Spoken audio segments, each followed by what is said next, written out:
Salut tout le monde, j'espère que vous allez bien. Aujourd'hui, je vais vous parler de quelque chose qui arrive très souvent quand vous lancez vos pubs Facebook. C'est qu'au début, vous avez des bons résultats et par la suite, vous avez les résultats qui diminuent. Donc concrètement, on va regarder ensemble en fait si c'est juste de l'épuisement naturel de votre publicité ou si effectivement il y a un problème conscient et comment est-ce que vous pouvez en fait régler ce problème grâce à 2-3 petites choses sur lesquelles vous pouvez réfléchir. Si vous ne savez pas encore qui je suis, mon nom c'est Basel Kamel, je suis le fondateur de LBL Agency SARL et ce qu'on fait c'est qu'on aide les petites PME à exploser leur chiffre d'affaires grâce à nos méthodes de marketing digital. Alors, concrètement, pourquoi est-ce que les résultats de Facebook diminuent? Alors concrètement, ça va dépendre. Soit c'est tout simplement juste en fait que votre publicité elle a été trop utilisée, trop montrée et du coup les résultats diminuent au bout d'un moment. Soit il y a effectivement un problème dans votre publicité et il va falloir la changer.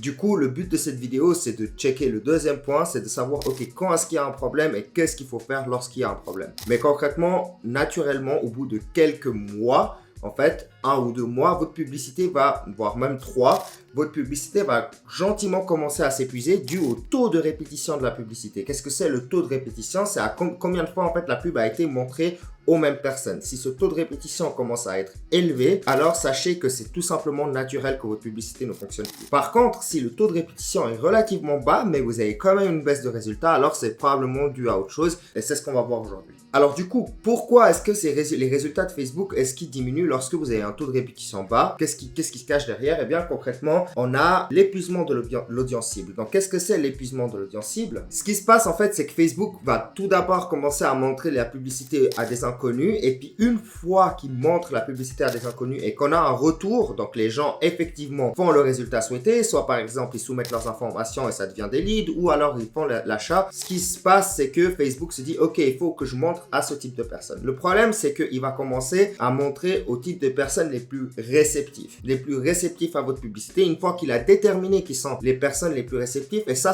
vient de plus en plus vite lorsque vous avez lancé plusieurs campagnes auparavant ou lorsque vous avez déjà des campagnes qui ont fonctionné par le passé. Une fois que ça c'est arrivé, eh bien du coup en fait il va montrer la publicité aux gens les plus réceptifs. Mais une fois que ces gens les plus réceptifs, donc les plus prompts à l'achat ou bien à la soumission de lead, ils ont soumis leurs informations ou ils ont acheté votre produit, eh bien concrètement d'un coup vous avez une diminution des résultats. Pourquoi? C'est ce que je vais expliquer. Donc concrètement en fait les gens hyper réceptifs comme on les appelle, concrètement auront déjà acheté et soumis leurs informations et par la suite il n'y a plus de gens hyper réceptifs qui achètent ou soumettent leurs informations à votre service. Donc la solution elle est assez simple, c'est qu'au final on va quand même changer la publicité et on va commencer à réfléchir à qui est-ce qu'on s'adresse concrètement. Donc on va améliorer l'annonce et l'offre. En fait ce qu'on va faire c'est qu'on va augmenter la portée de à qui est-ce qu'on s'adresse. Si notre pub elle s'adresse uniquement aux gens les plus réceptifs, les plus prompts à l'achat, alors concrètement ou à la soumission de lead, alors concrètement il va falloir qu'on élargisse notre message et qu'on le rende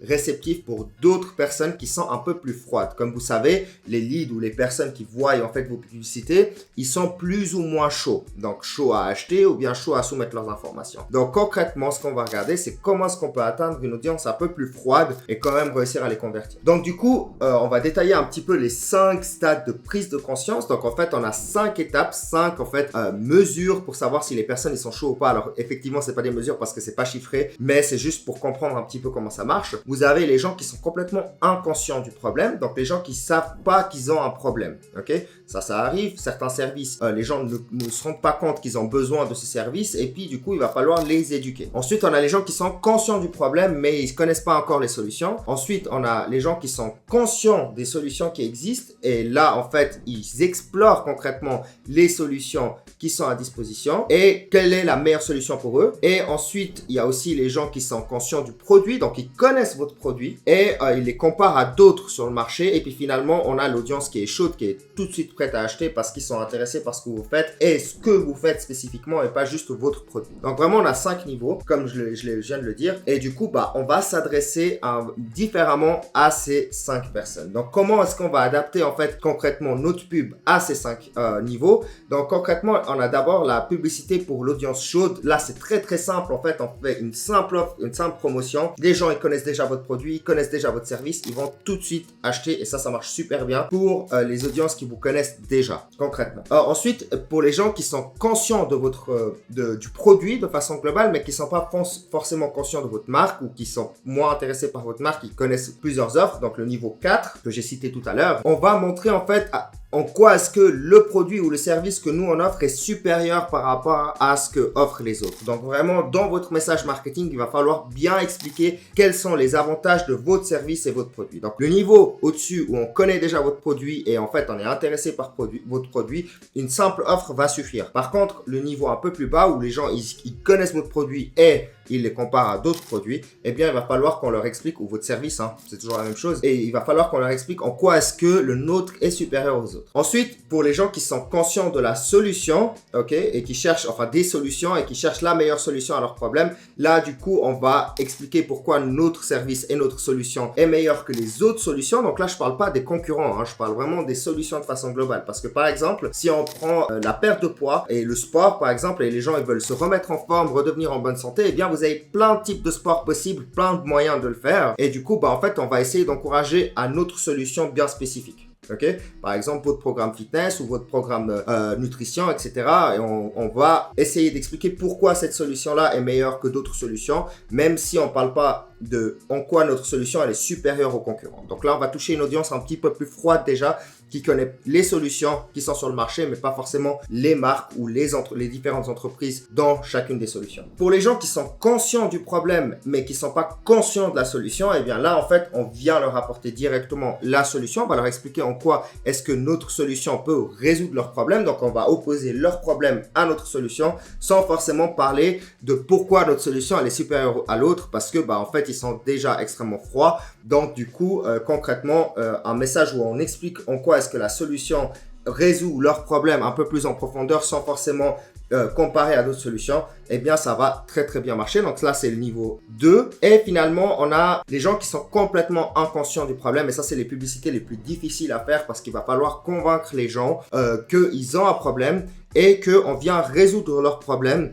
avec une solution. Donc on crée le problème, enfin on crée entre guillemets, on leur fait prendre conscience du problème et ensuite on leur apporte la solution derrière. Donc ça c'est les plus difficiles, et ça c'est généralement des services qui sont extrêmement sophistiqués, comme par exemple tout ce qui est conseil financier, tout ce qui est courtier en assurance, etc. C'est très compliqué parce qu'il va falloir convaincre les gens qu'ils ont d'abord un problème et qu'on a une solution pour eux. Donc voilà, donc vous avez ces 5 niveaux, et du coup si en fait vous avez juste une simple offre et que ça fonctionne pas, concrètement ça veut dire que votre message il n'est pas assez profond, vous touchez uniquement votre audience chaude. Donc ce qu'il va falloir faire, c'est expliquer en quoi votre solution est meilleure que d'autres solutions et comment est-ce que vous allez résoudre le problème de la personne. Donc voilà, donc c'est globalement ça qu'il faut faire. Donc il va falloir changer le message marketing. Globalement, votre publicité, elle touche pas assez de monde, elle touche pas suffisamment les audiences froides. Donc du coup, il va falloir qu'on explique un peu plus ce que vous avez à apporter à l'utilisateur final. Donc changez votre message marketing et vous allez avoir probablement une campagne qui fonctionne un peu plus longtemps, voire très longtemps.